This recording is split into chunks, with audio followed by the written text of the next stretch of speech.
Ayan, meron akong nakitang pugad ng ibon. Ibon na maya. Alright.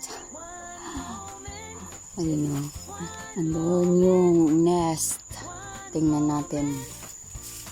Kasi parang may laman.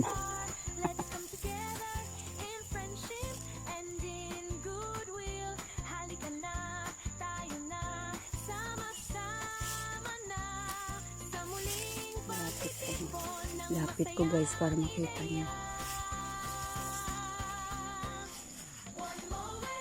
Ito siya. So, isa na namang teritoryo ang aking inistorbo.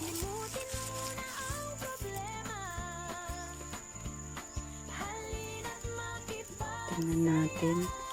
Dati may vlog din ako ng ganito. Pugad na merong laman. Oh! Ilan yung laman niya? 3. Ang cute.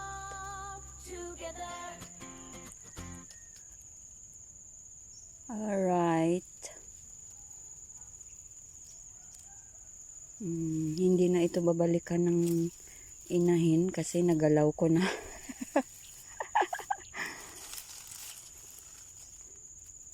Okay. Alright, ka-moments. Oh, nadagdagan ng isa pang pugad. At meron ding laman. 2 lang. 2 piraso. Ito yung kanina.